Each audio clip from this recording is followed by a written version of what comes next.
charge per hour, so I don't want to go beyond an hour now. Without wasting any time, I'd like to invite on stage the man behind this innovative event and idea, Jamie Martin, the CEO and co-founder of Injini.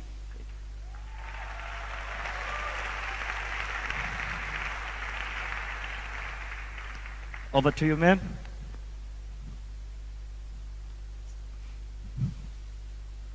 First off, let's have a huge round of applause for our magnificent Master of Ceremonies, Ati.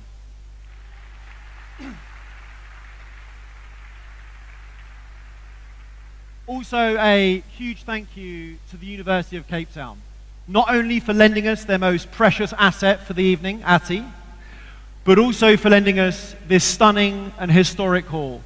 Previously, it's been JFK, it's been Barack Obama, it's been Nelson Mandela. Tonight, it was 8 EdTech entrepreneurs from across Africa. Thank you very much, University of Cape Town.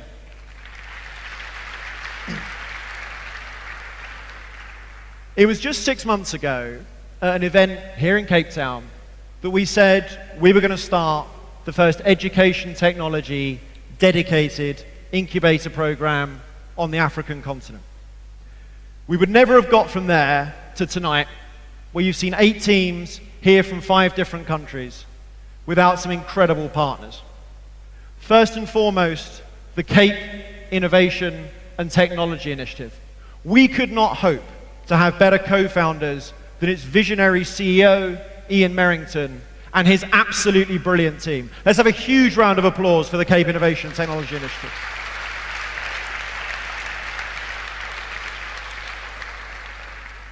Then the Western Cape government, so supportive, so early, right from the Premier down, and also including the Minister for Education, who we are incredibly honoured to have as our guest this evening. Thank you very much, Minister Schaefer.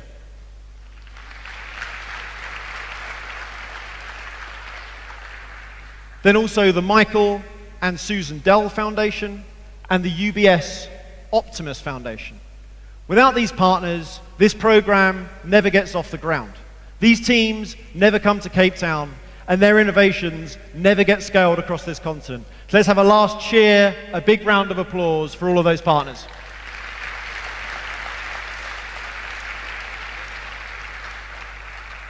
Now, the reason that we have come together to work on this is that business, as usual, is failing in education in Africa.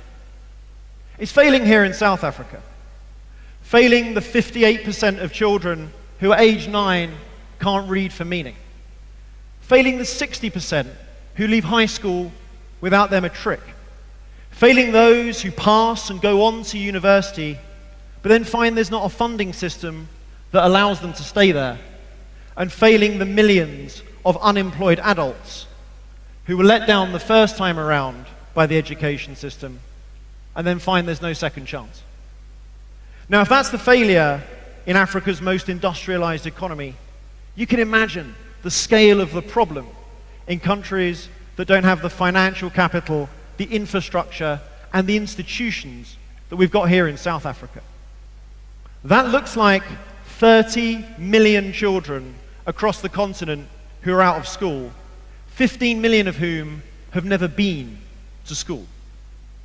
It looks like tens of millions more who are out of school, who are in school, but not learning.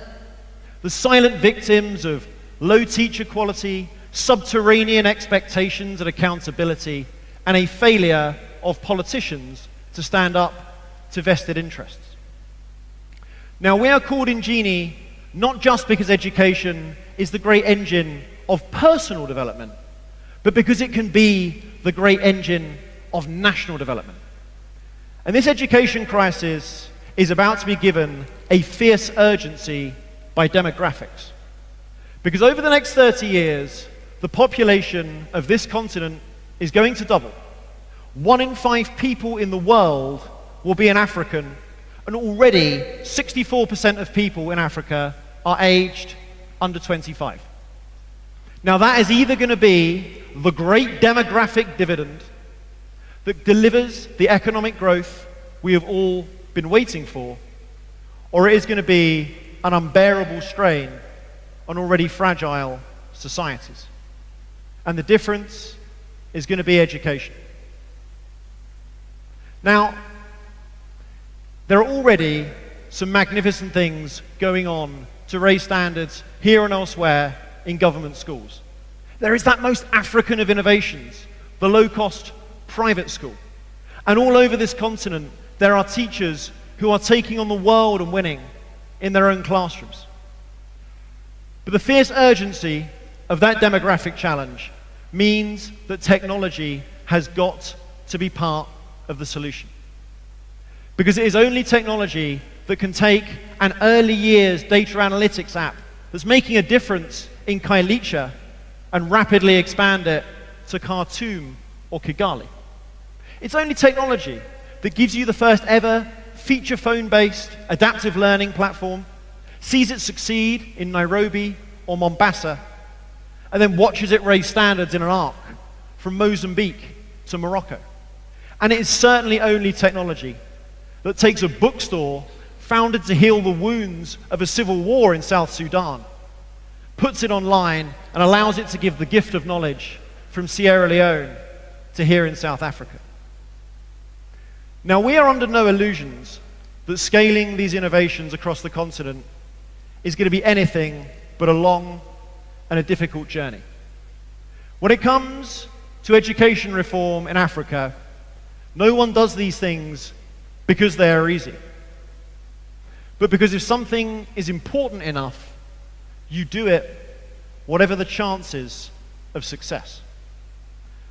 But when I reflect on the conversations I've had with teachers and entrepreneurs across the continent in the last 18 months, on the hundreds of people packed into this hall this evening who've attended our events in Johannesburg, Nairobi, and Kampala, I reflect on the absolutely brilliant pitches you just heard from 8 teams from 5 different countries across this continent.